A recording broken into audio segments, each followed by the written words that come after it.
Oh, good afternoon. What time is it? It's a little after 2. I was just in and had supper. I was out, had to load up a bag, but my telehandler has let me down altogether now. It won't start at all. So I have a feeling it's battery related. I'm not thinking it's anything with the machine itself, but I guess as everything, the way that's designed, the batteries don't just pop out. There's like actually a little bit of work involved, which blows my mind because a machine like that, there was all the room in the world to make it so the batteries just lift straight out. So we've been working in the shop this morning because it was raining on and off. It's not raining right now, but we're still under a rainfall warning or watch or advisory or whatever.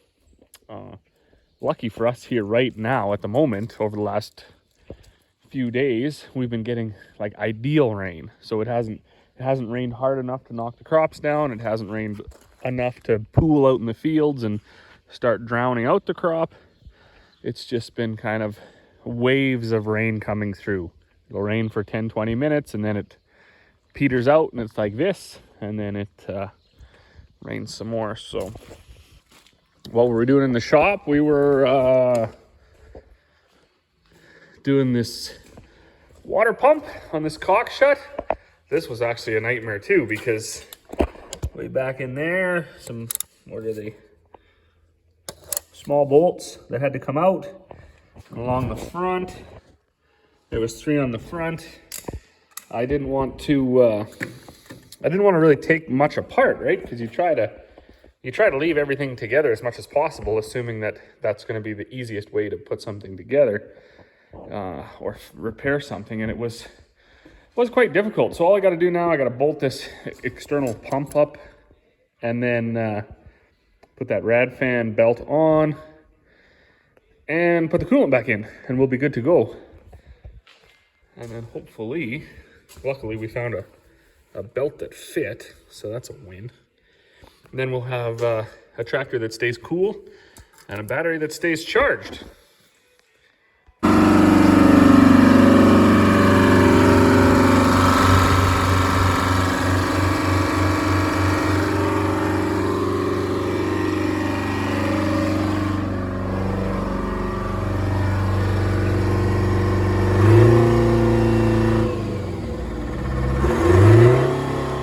Well, good morning, and holy smokes, look at that, eh?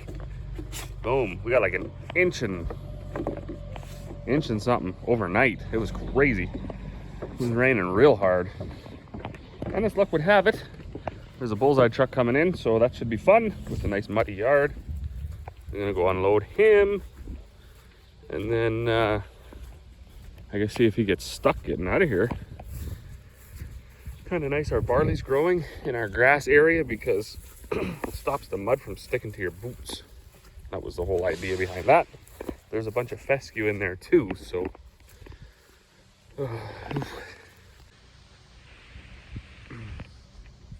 days like today you don't really feel like getting too with it because it's just gross. But that water pump is done on that cock shut.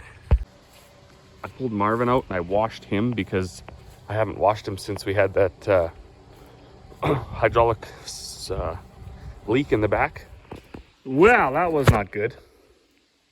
I got everything set up, started making bags, and it just absolutely poured. Like probably just rained 3/10 in about 5 minutes. It's still raining a bit now. I'm totally drenched because that's what happens when you think that it's not going to rain today. Because you can't trust the weatherman because they're full of shit all the time. I got stuff laid out. I had bags everywhere, and then had to drive around like crazy and try to get everything picked up. Kind of ridiculous. What is it? It's 1:30. I'm gonna go have lunch, I think. Sort of frustrating.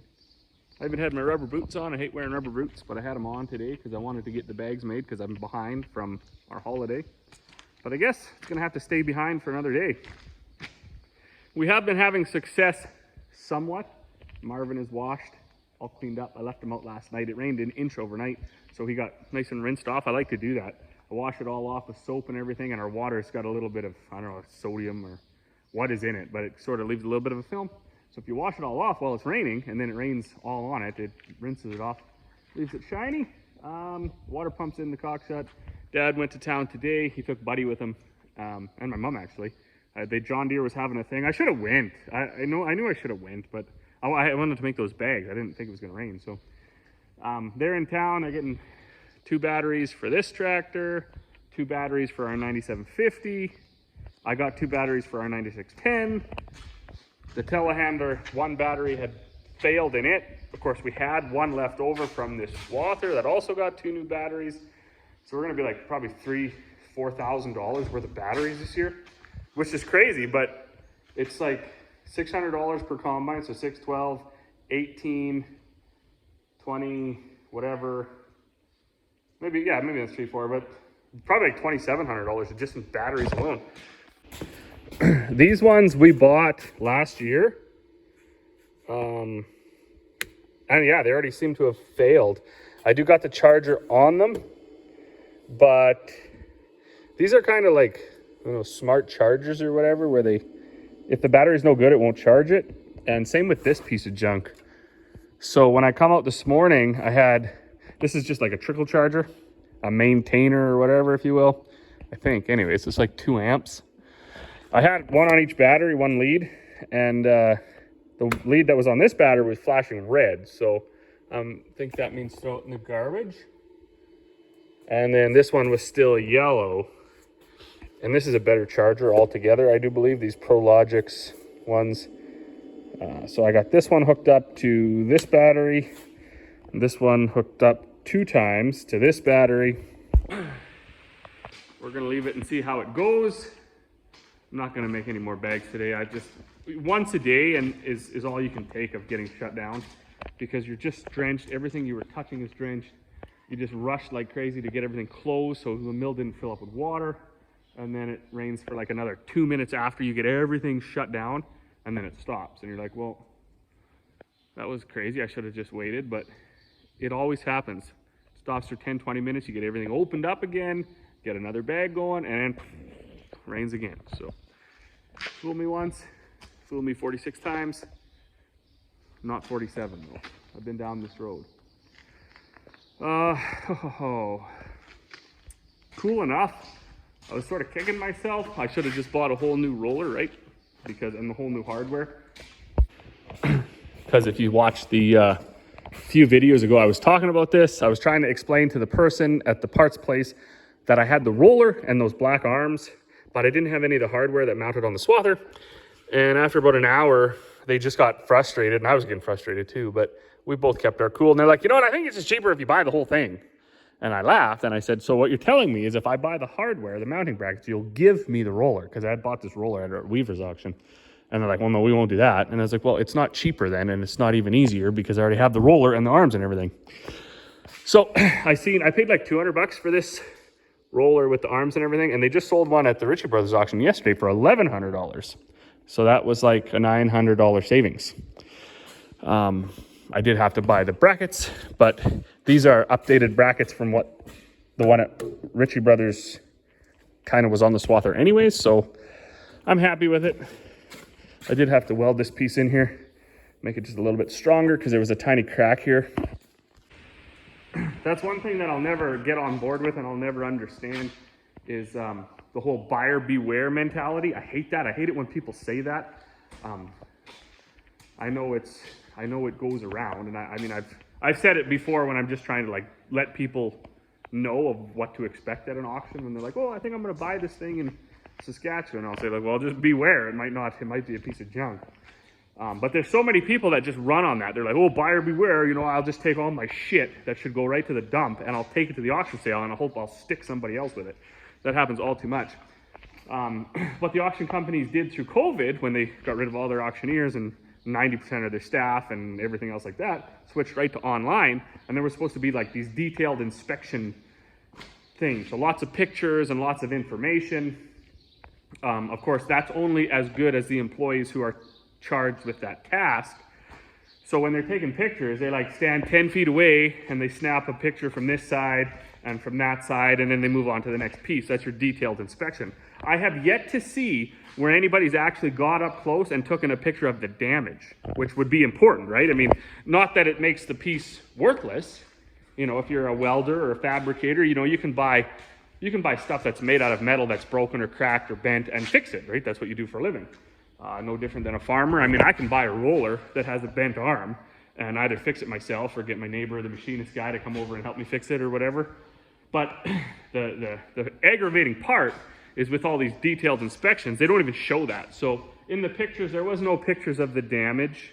There was no picture. It was just like a general picture of the thing. And that's kind of crappy. I had that same exact experience with the tires. I think I talked about this in an earlier video too, though. I needed a tire for that 4440. I just needed one because that grater blade, actually, the chain broke. Grater blade swung around and went through the tire. So they had them at the sale. I bid 50 bucks. They looked okay in the picture, but when I got there and we started loading them, there was a big hole in the sidewall. You could stick your fingers right in there. So they actually refunded my money and admitted that, yeah, they can't sell tires in that bad a shape.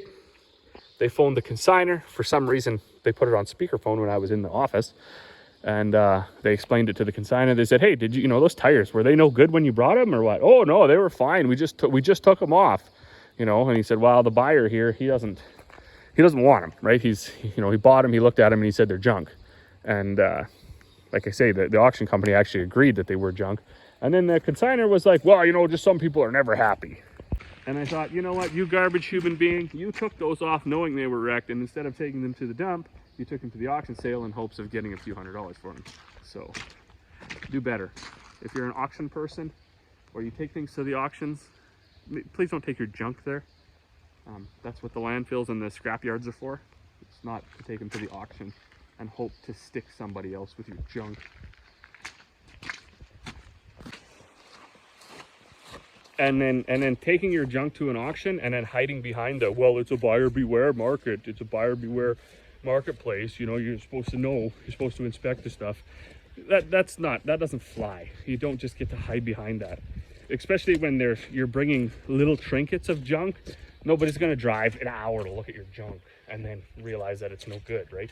They might, if back in the day when you had to bid in person, people would drive an hour to look at your junk. Now that you bid online, nobody's driving an hour to look at a swath roller to pay $200 for it. You're just going to buy it and then either throw it out yourself or fix it.